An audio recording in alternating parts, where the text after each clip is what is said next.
We have been working this year on shifting our foundation. So the first week in January, we worked on refining our ego, bringing our ego back and bringing our higher self back into our bodies. Then the second week, we worked on the difference between desire and deserve, and getting very clear on being open that our desires could be filled without being caught into the idea that we have to deserve or earn them. Everybody doing well with that one? Then last week... Yes, we are. Thank you. Then last week, Patrick did a beautiful service on loving another as self, and it was wonderful. If you missed it, YouTube it. It's beautiful.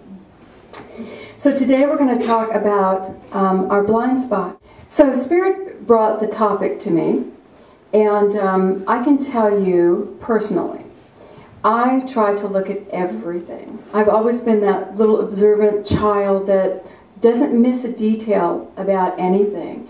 And if someone had told me that I had a blind spot, I would have said, oh, no. I'm not afraid of looking at any aspect of myself. I'll go in there with both feet, throw stuff around and look at it and really deal with it. And that's where I would have actually stood until I had an experience, and it's been about 10 years ago. I was studying feng shui.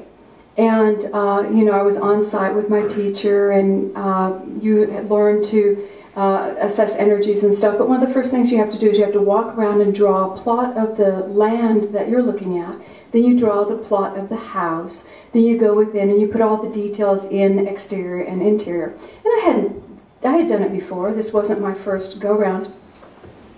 So I drew my house, and I'm going to hold up a picture for you to see my house. This was the house that I walked around. Can y'all see it in the back? Square, rectangular. It was a very simple house with a front door here. And after we drew our house outline and our yard outline, we were to take it to the teacher. So I drew my house and I took it to my teacher, and I said, okay, this is my, of course the plot was different, and this is, I've done my first step. And she said, oh, that's so good. Now, I want you to go back, and I want you to walk along, let's see, this side of the house again. And of course I had drawn in the little trees and the shrubbery and stuff, because it's all about energy. And I thought, whoa, what did I miss? I know I must have missed something, but I did really good. She said I did good. Good job, but go back. And so I'm thinking, well, there must have been a shrub or a piece of garden equipment or something that I overlooked to put on the exterior of the house. So I started walking around the house once again with new eyes. And this is what the house actually looked like. Do you see? There is a deep cut in the exterior wall that I walked right by, and I didn't see it. I was shocked, I tell you, because I am a good student. I was shocked. But in feng shui, this particular area of the house represents an area of my life where I pack my unresolved issues. I am so familiar with distress in that area that when there was something not there, which indicates a little bit of a stress, I was so familiar I just walked right by. That's how it's supposed to be. Do you see? That's blind spots. Blind spots are not what we don't know. Blind spots are the things that we don't deal with. Everybody take a breath. And I know you would look at me and say, I would never do that, Cindy. You would. You would. And you do. So, what we want to look at today is when we have things in our lives and we think, we're familiar, we're aware of it, and we think we're going to ignore it. If we ignore it, it'll go away. It won't go away. When we start putting issues and stuff and packing them into spaces, we are actually binding the energy. And what we're actually telling ourselves is, I'm not going to change. I'll deal with that later, but I'm not going to change. So, let me bring it home to you. When you have a closet where you put everything you don't want to deal with, what are you doing? You're stuffing energy. When you have a garage or a basement where you put everything you don't want to deal with, we think that we're just handling it, don't we? I'm just handling it. But the reality is we're ignoring it. And it starts when you're little. It starts when you're in your bedroom and there's this pile of clothes. And your mother comes in and says, "Oh my God, there's clothes are everywhere." And you go, "What clothes?" "I don't see any clothes." Because the pile is so familiar that you don't even see it. Do you know what I'm saying? It's just so familiar. There's no clothes here. There's no problem. These piles of paper, what papers? Oh, that's just my stuff. I'm just going to leave it there. But the reality is, as this energy begins to stay unhandled and ignored, it creates a blind spot with you in every space of your life that relates to that energy. Some of us do it with bills. I have known in the past in my counseling several people who would collect their bills and never pay them.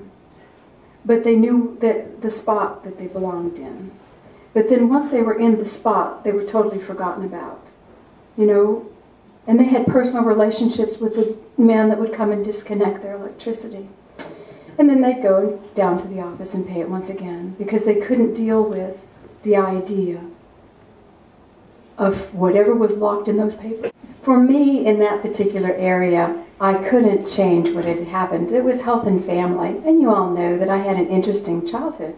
I was blessed with everything I needed to do my work, and I was blessed with everything I needed to refine my spirit, and some of those blessings were difficult. As I worked in the healing, and I'd been in healing for 15 years at that point, you know, I worked on healing these issues and looking at them. And I would go into my own issues and I'd pull them all out and I'd look at them and I'd analyze them and I'd put them all back. You know, and what I had neglected to understand was that there has to come a time in my life where I have to forgive versus understanding. You know, we don't have to always understand someone else's motive to forgive them. Do you see?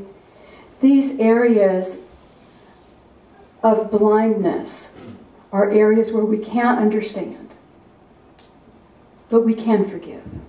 I know with me, and you all have heard a lot of my stories, my father was, you know, Marine acting. We had surprise inspections when I was a child. Did we clean the house properly? And it was very difficult.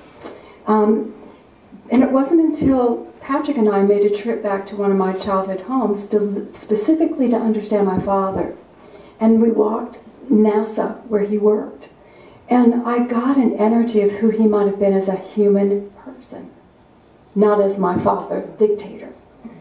And I was able to realize he was on his unique path. And all these years, you know, I know it, we say it, but I couldn't realize it.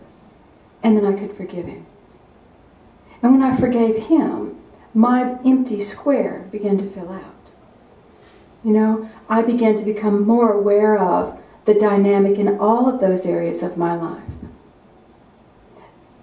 Everybody has, that's just Cindy, okay? Everybody has an area that is your blind spot. And you know this about other people. You may not know it about yourself, but you know it about others. You'll say about other people all the time, "Why don't they get it? I mean, it's right in front of them. Why are they missing that?"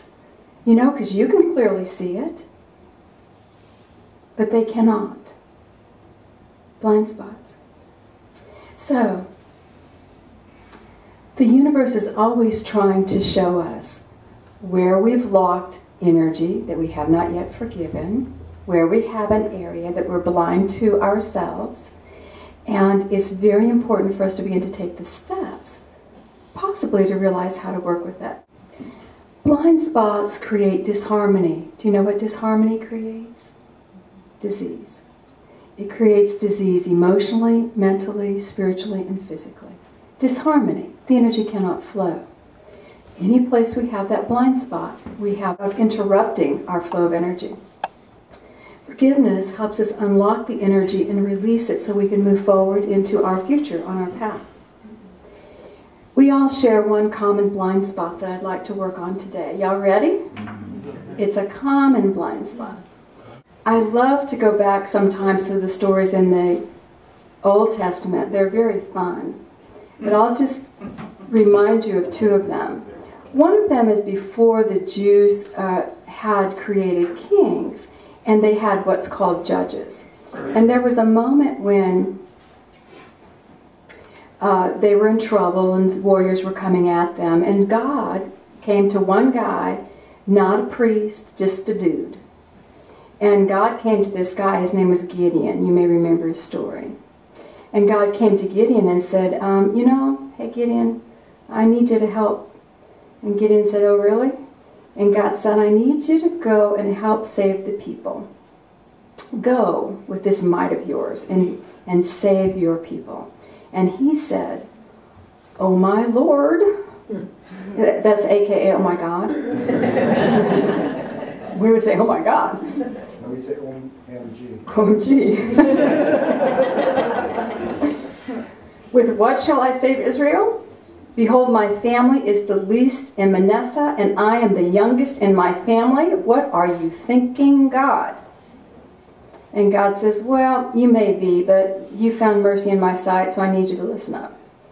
And if you follow the story, he proceeds to tell Gideon to gather the army, and Gideon gathers, I believe, 10,000 men, and God goes, Gideon, too many. I want you to have them all drink out of the water. Remember the story? And every man who holds his weapon and laps the water instead of putting it down and cupping it, those are the men you're taking into battle. So Gideon went from 10,000 to 300. And Gideon all the time is going, oh my God.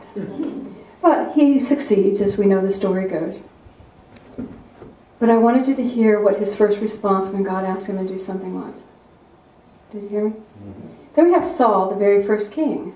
The Israelites said, we need a king, we need a king. And so Samuel, the prophet, found Saul. And he went to Saul. And he said, you know what? You're going to be the king of Israel?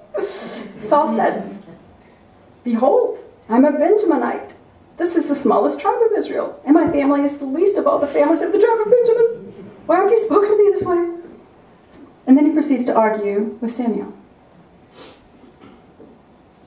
I know that you would never do that to God. Not out loud.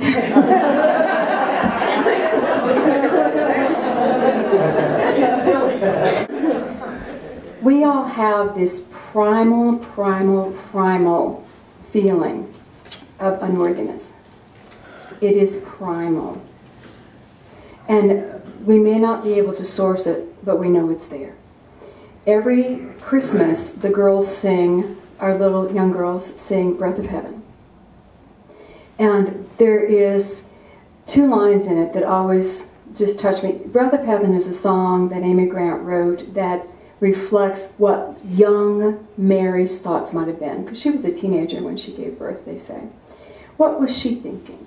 And one of the lines is, I wonder what I've done, Holy Father, that you ask me now to carry your son. And then she says,